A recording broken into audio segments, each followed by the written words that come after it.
आज की स्थिति ये है हिमाचल प्रदेश में कि यहां पर कह रहे थे कि रेवेन्यू में आपने बड़े अमूलचूल परिवर्तन किए।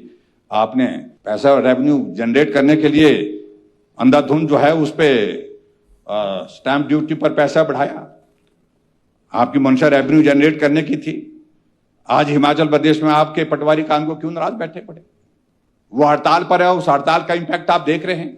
बच्चों ने एग्जाम में जाना है, बच्चों ने किसी परीक्षा किसी कॉम्पिटिटिव एग्जाम के लिए उनको सर्टिफिकेट चाहिए, लेकिन उनको सर्टिफिकेट नहीं मिल पा रहा, ना कानून मिल पा रहा, ना पटवारी मिल पा रहा है, क्योंकि वहां वो हड़ताल पर चले हुए। आज हिमाचल प्रदेश में इस तरह की स्थिति आखिरकार क्यों आ गई? जो उपलब्धियां अध्यक्ष महोदय आपकी सरकार की है, जिनका आपको जिक्र करना चाहिए तो वो आपने जिक्र नहीं कर दिया, तो मैं ही थोड़ा सा कर देता हूं। अगर सही माने में हिमाचल प्रदेश में वर्तमान कांग्रेस पार्टी की उपलब्धियां हैं, वो उपलब्धि ये है जिसका जिक्र आप नहीं कर पाएंगे, हम ही कर देते हैं। और ये लोगों के दिल दिमाग में बैठी बात है। उपलब्धि के नाम पर आपका ये है कि हिमाचल प्रदेश में आपने 2 साल के कार्यकाल में 2000 से ज्यादा चले हुए खुले हुए बजटेड संस्थान बंद किए। ये आपकी उपलब्धि है। हिमाचल प्रदेश में वर्तमान सरकार की अगर उपलब्धि सबसे बड़ी उपलब्धि मानी जाए तो उपलब्धि क्या है? वो उपलब्धि ये है जहां 69,000 करोड़ हिमाचल प्रदेश पे ऋण था जिस दिन हम सरकार छोड़े हैं, और उसके बाद आज आप 30,000 से ज्यादा का 30,000 करोड़ रुपए का ज्यादा ऋण लेकर के आप हिमाचल प्रदेश को 1 लाख करोड़ से भी ज्यादा के ऋण के नीचे लेकर के आए हैं। ये आपकी सरकार की उपलब्धि है। जिक्र राज्यपाल महोदय जी के अभिभाषण में इस बात का भी होना चाहिए था। अगर नहीं है तो हम कर रहे हैं। आपकी उपलब्धि एक ये भी है, हिमाचल प्रदेश में आपने गारंटी 5 लाख नौकरियों को दी थी। 5 साल में 5 लाख नौकरियां, 1 साल में 1 लाख नौकरियां, 2 साल में 2 लाख नौकरियां, 2 लाख नौकरियां हो जानी चाहिए थी। आपने एक नोटिफिकेशन की हिमाचल प्रदेश में कि हिमाचल प्रदेश में 2 साल से खाली पड़े पद जो है सारे समाप्त कर दिए जाते हैं। 1.5 लाख नौकरियां समाप्त कर दी। ये भी उपलब्धि आपके खाते में जाती है।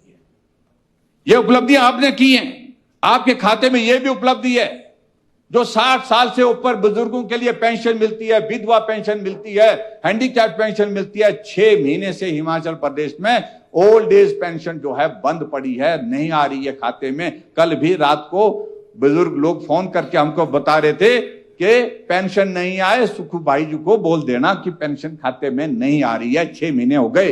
ये उपलब्धि आपके खाते में है जो हम आपको बता रहे हैं।